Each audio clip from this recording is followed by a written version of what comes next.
Friends, welcome back to my YouTube channel. ಎಲ್ಲರೂ ಹೇಗಿದ್ದಾರೆ friends? ಇವತ್ತು ನಾನು ಮಧ್ಯಾಹ್ನಕ್ಕೆ ಸ್ವಲ್ಪ ಪಾಲಕ್ ತಂಬಳಿ ಮಾಡ್ತಾ ಇದ್ದೀನಿ. ನೋಡಿ, ಪಾಲಕ್ ಸೊಪ್ಪು ತಗೊಂಡಿದ್ದೇನೆ. ಇದೊಂದು ಅರ್ಧ ಕಟ್ಟು ಸಾಕು, ಜಾಸ್ತಿ ಬೇಡ. ನಾವು ಬೇರೆ ತಂಬಳಿ, ಶುಂಠಿ ತಂಬಳಿ ಎಲ್ಲ ಮಾಡ್ತೇವಲ್ಲ, ಹಾಗೆ ಇದು ಪಾಲಕ್ ಸೊಪ್ಪಲ್ಲಿ ತಂಬಳಿ ಮಾಡ್ತಾ ಇದ್ದೀನಿ. ಇದು ತುಂಬ ಒಳ್ಳೇದು, ಇದರಲ್ಲಿ ಐರನ್ ಜಾಸ್ತಿ ಇರುತ್ತೆ. ಅದರಿಂದ ಯಾವುದಾದ್ರೂ ಒಂದು ರೀತಿಯಲ್ಲಿ ಇದನ್ನು ತಿನ್ನಬೇಕಲ್ಲ, ಅದರಿಂದ ಇದರದ್ದು ಸಾಂಬಾರು, ಹುಳಿ ಮತ್ತು ಚಟ್ನಿ ಎಲ್ಲ ಮಾಡ್ತೇವೆ. ಹಾಗೆ ತಂಬಳಿ ಕೂಡ ಮಾಡ್ಬೋದು, ತುಂಬ ಚೆನ್ನಾಗಿರುತ್ತೆ. ಬನ್ನಿ ಇವಾಗ ಹೇಗೆ ಮಾಡೋದು ಅಂತ ತೋರಿಸ್ತೇನೆ. ಅರ್ಧ ಸ್ಪೂನಷ್ಟು ತುಪ್ಪ ಹಾಕಿ, ಅದಕ್ಕೆ ಒಂದು ಸ್ವಲ್ಪ ಜೀರಿಗೆ ಹಾಕಬೇಕು. ತುಪ್ಪ ಕಾದ್ಮೇಲೆ, ಯಾಕೆಂದರೆ ತಂಬಳಿಗೆ ಜೀರಿಗೆನೇ ಮೇಯ್ನು. ಅರ್ಧ ಸ್ಪೂನ್ ಹಾಕ್ಕೊಂಡ್ರೆ ಸಾಕು. ಮತ್ತೊಂದು 3 ಹಸಿಮೆಣಸಿನ್ಕಾಯಿ. ಇದು ಖಾರ ಇದೆ, ಅದರಿಂದ ನಾನು 2 ಹಾಕ್ತೇನೆ, ಸಾಕು. ಖಾರ ಇರುತ್ತೆ. ಖಾರ ಇಲ್ಲ ಅಂದರೆ ನೀವು ಒಂದು 3 ಹಾಕ್ಕೊಳ್ಬೋದು. ಇವಾಗ ಇದೊಂದು ಸ್ವಲ್ಪ ಫ್ರೈ ಆಗಬೇಕು. ಜೀರಿಗೆ 2 ನಿಮಿಷ ಆದಮೇಲೆ, ಫ್ರೈ ಆದಮೇಲೆ ಈ ಹಸಿಮೆಣಸಿನ್ಕಾಯಿ ಕೂಡ ಹಾಕ್ತೇನೆ. ಅದು ಕೂಡ ಒಂದು ಸ್ವಲ್ಪ ಜೀರಿಗೆ ಮತ್ತು ಹಸಿಮೆಣಸಿನ್ಕಾಯಿ ತುಪ್ಪದಲ್ಲಿ ಫ್ರೈ ಆಗಬೇಕು. ಆವಾಗ ನಿಮಗೆ ತಂಬಳಿದ್ದು ಟೇಸ್ಟ್ ಚೆನ್ನಾಗಿ ಬರುತ್ತೆ, ಫ್ಲೇವರ್ ಕೂಡ ಚೆನ್ನಾಗಿರುತ್ತೆ. ಇದು ಸ್ವಲ್ಪ 2 ಫ್ರೈ ಆದಮೇಲೆ ನೀವು ಅದು ಪಾಲಕ್ ಸೊಪ್ಪನ್ನು ಹಾಕಬೇಕು. ಈಗ ಇದು ಫ್ರೈ ಆಗಿದೆ. ಇವಾಗ ನಾನು ಪಾಲಕ್ ಸೊಪ್ಪು ಹಾಕ್ತಾ ಇದ್ದೇನೆ. ಪಾಲಕ್ ಸೊಪ್ಪು ಕೆಲವರು ಏನು ಮಾಡ್ತಾರೆ ಅಂದರೆ, ಇದು ಎಲೆ ಮಾತ್ರ ತೆಗೆದು ಹಾಕ್ತಾರೆ. ಅದು ಮಾಡಬೇಡಿ. ಇದರಲ್ಲಿ ಇದು ದಂಟಿದೆಯಲ್ಲ, ಇದು ಕೂಡ ಹಾಕಿ. ಯಾಕೆಂದರೆ ಮಿಕ್ಸಿಯಲ್ಲಿ ರುಬ್ಬುವಾಗ ನೀವು ಅದೆಲ್ಲ ಸಣ್ಣ ಆಗುತ್ತೆ. ಇವಾಗ ಅದನ್ನು ಹಾಕಿ ಒಂದು 2 ನಿಮಿಷ, ತುಂಬ ಫ್ರೈ ಮಾಡಬಾರ್ದು, ಒಂದು 2 ನಿಮಿಷ ಅದು ಸ್ವಲ್ಪ ಬಾಡಿದರೆ ಸಾಕು.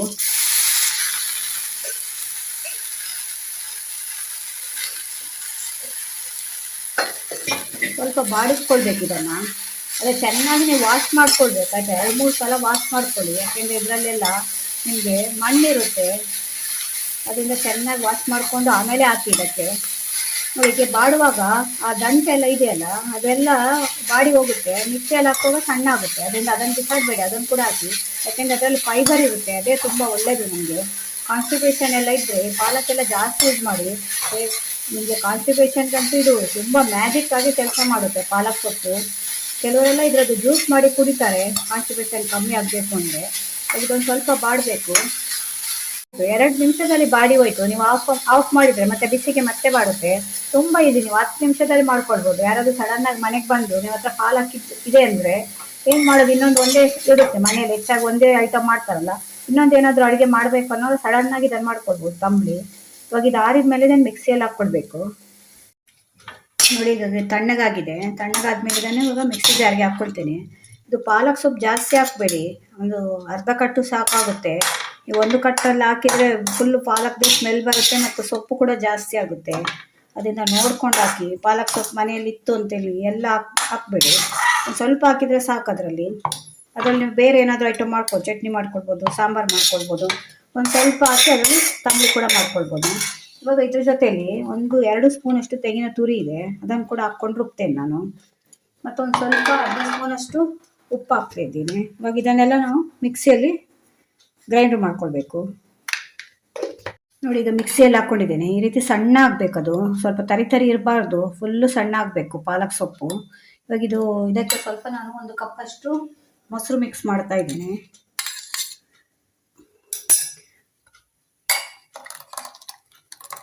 ನೋಡ್ಕೊಂಡು ಹಾಕ್ಕೊಳ್ಳಿ. ನೀವು ಸ್ವಲ್ಪ ಹಾಕಿ ಮಿಕ್ಸ್ ಮಾಡಿ, ನಿಮ್ಗೆ ಎಷ್ಟು ನೀರು ಬೇಕೋ ಅಷ್ಟು ಮಾಡ್ಕೊಳ್ಬೋದು. ಗಟ್ಟಿ ಬೇಕಾದ್ರೆ ಗಟ್ಟಿ ಇರಲಿ, ಇಲ್ಲ ಸ್ವಲ್ಪ ನೀರು ಬೇಕು ಅಂದರೆ ನೀರು ಮಾಡ್ಕೊಳ್ಬೋದು. 1 ಕಪ್ಪು ಮೊಸರಂತೂ ಹಿಡಿಯುತ್ತೆ ಅದಕ್ಕೆ. ಒಂದು ಸ್ವಲ್ಪ ನೀರು ಮಾಡ್ತಾ ಇದ್ದೀನಿ ನಾನು. ಇದಕ್ಕೆ ನೀರು ಹಾಕಿ ಹಾಕ್ತಾ ಇದ್ದೀನಿ. ಇಷ್ಟು ನೀರಾದರೆ ಸಾಕು ನಿಮಗೆ. ಅನ್ನಕ್ಕೆ ತಿನ್ನೋದಲ್ಲ ಇದು, ಅನ್ನಕ್ಕೆ ಮಿಕ್ಸ್ ಮಾಡ್ಕೊಳ್ಳುವಾಗ ಸ್ವಲ್ಪ ನೀರು ಇರಬೇಕು. ತುಂಬ ಗಟ್ಟಿ ಆದರೂ ಕೂಡ ಚೆನ್ನಾಗಿರಲ್ಲ. ಇವಾಗ ಇದಾಯಿತು. ಇವಾಗ ಇದಕ್ಕೊಂದು ತುಪ್ಪದಲ್ಲಿ ಒಗ್ಗರಣೆ ಮಾಡಬೇಕು. ಇವಾಗ ನೋಡಿ, ಒಗ್ಗರಣೆಗೆ ತುಪ್ಪ ಇಟ್ಟಿದ್ದೇನೆ. ಇದಕ್ಕೆ ತಂಬಳಿಗೆ ಯಾವಾಗಲೂ ನೀವು ತುಪ್ಪದಲ್ಲೇ ಒಗ್ಗರಣೆ ಕೊಡಬೇಕು. ಫ್ಲೇವರ್ ಚೆನ್ನಾಗಿರುತ್ತೆ ಮತ್ತು ರುಚಿ ಕೂಡ ಚೆನ್ನಾಗಿರುತ್ತೆ. ಇದಕ್ಕೆ ಜಾಸ್ತಿ ಏನೂ ಹಾಕಲ್ಲ. 1 ಸ್ಪೂನು ಸಾಸಿವೆ ಹಾಕ್ತಾಯಿದ್ದೀನಿ, ಮತ್ತು 1 ಸ್ಪೂನು ಜೀರಿಗೆ. ತಂಬಳಿಗೆ ಯಾವಾಗಲೂ ಜೀರಿಗೆ ಕಂಪಲ್ಸರಿ, ಅದಕ್ಕೆ ಒಗ್ಗರಣೆಗೆ ಜೀರಿಗೆ ಹಾಕಲೇಬೇಕು. ಮತ್ತು ಒಂದು ಸ್ವಲ್ಪ ಕರಿಬೇವು ಹಾಕ್ತಾಯಿದ್ದೀನಿ. ಇಷ್ಟೇ ಒಗ್ಗರಣೆಗೆ. ಬೇರೆ ಏನು ಬೇಡ, ಉದ್ದಿನಬೇಳೆ ಇದೆಲ್ಲ ಬೇಡ. ಒಂದು ಕೆಂಪು ಮೆಣಸಿನ್ಕಾಯಿ ಎಲ್ಲ ಹಾಕ್ತಾರಲ್ಲ, ಅದೆಲ್ಲ ಏನು ಬೇಡ. ಇಷ್ಟು ಮಾಡಿದರೆ ಆಯಿತು ಒಗ್ಗರಣೆಗೆ. ಇಷ್ಟು ಹಾಕಿದರೆ ಸಾಕು. ಪಾಲಕ್ ತುಂಬ ಒಳ್ಳೆಯದು ನಮಗೆ, ಹೆಲ್ತಿಗೆ ಐರನ್ ಎಲ್ಲ ಇರುತ್ತಲ್ಲ. ಅದರಿಂದ ಯಾವುದಾದ್ರೂ ಒಂದು ರೂಪದಲ್ಲಿ ನಾವು ಯೂಸ್ ಮಾಡಬೇಕು. ಮಕ್ಕಳಿಗೆ ಕೂಡ ಮಾಡಿಕೊಡಿ ಆದಷ್ಟು ಪಾಲಕ್ಕು. ನೋಡಿ, ಈಗ ಒಗ್ಗರಣೆ ಹಾಕ್ತೇನೆ. ತುಂಬ ಒಳ್ಳೆ ಸ್ಮೆಲ್ ಬರ್ತಾ ಇದೆ ತುಪ್ಪದಲ್ಲಿ. ಅದರಿಂದ ತುಪ್ಪದಲ್ಲಿ ಒಗ್ಗರಣೆ ಹಾಕಿದ್ದೇನೆ. ಈಗ ತುಂಬ ಚೆನ್ನಾಗಿರುತ್ತೆ. ಪಾಲಕ್ ಸೊಪ್ಪಿನ ತಂಬಳಿ ರೆಡಿ ಆಯಿತು ಫ್ರೆಂಡ್ಸ್. ಪಾಲಕ್ ತಂಬಳಿ ರೆಡಿ ಆಯಿತು. ಎಷ್ಟು ಚೆಂದ ಕಾಣ್ತಾ ಇದೆ ನೋಡಿ. ಟೇಸ್ಟ್ ಕೂಡ ಅಷ್ಟೇ ಚೆನ್ನಾಗಿರುತ್ತೆ. ನಮ್ಮ ದೇಹಕ್ಕೆ ಕೂಡ ತುಂಬ ಒಳ್ಳೇದಿದು ಪಾಲಕ್ ಸೊಪ್ಪು ಜಾಸ್ತಿ ತಿನ್ನೋದ್ರಿಂದ.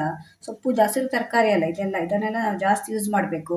ನೀವು ಒಂದ್ಸಲ ಮನೆಯಲ್ಲಿ ಟ್ರೈ ಮಾಡಿ ನೋಡಿ. ಸಿಂಪಲಾಗಿ ಒಂದು 10 ನಿಮಿಷ ಸಾಕಿದಕ್ಕಷ್ಟೇ, ಅದಕ್ಕಿಂತ ಜಾಸ್ತಿ ಟೈಮೇ ಬೇಡ. ಈಸಿಯಾಗಿ ಮಾಡ್ಕೊಳ್ಬೋದು. ಒಂದ್ಸಲ ಮಾಡಿ ನೋಡಿ, ಅವಾಗ ನಮ್ಗೆ ಗೊತ್ತಾಗ ನನ್ನ ಕಮೆಂಟಲ್ಲಿ ಹೇಳಿ ಹೇಗಿತ್ತು ಅಂತ. ನನ್ನ ಚಾನಲ್ನ ಸಬ್ಸ್ಕ್ರೈಬ್ ಮಾಡ್ಕೊಂಡು ನೋಡಿ, ಪಕ್ಕದಲ್ಲಿರೋ ಬೆಲ್ ಬಟನ್ ಪ್ರೆಸ್ ಮಾಡಿ. ಅವಾಗ ನಾನು ಯಾವುದೇ ಹೊಸ ವೀಡಿಯೋ ಹಾಕಿದ್ರು ನಿಮಗೆ ಅದರ ನೋಟಿಫಿಕೇಶನ್ ಬರುತ್ತೆ. ನನ್ನ ಚಾನಲ್ನ ಸಬ್ಸ್ಕ್ರೈಬ್ ಮಾಡಿಕೊಂಡ್ರೆ ನೀವು ಇದೇ ಥರ ಹೊಸ ಹೊಸ ವೀಡಿಯೋ ತೊಗೊಂಬರಲಿಕ್ಕೆ ನಮಗೆ ಕೂಡ ಒಂದು ಹುಮ್ಮಸ್ ಬರುತ್ತೆ. ಅದರಿಂದ ಮತ್ತೆ ಇನ್ನೊಂದು ಹೊಸ ವೀಡಿಯೋ ತೊಗೊಂಡು ಮತ್ತೆ ಬರ್ತೇನೆ. Bye friends.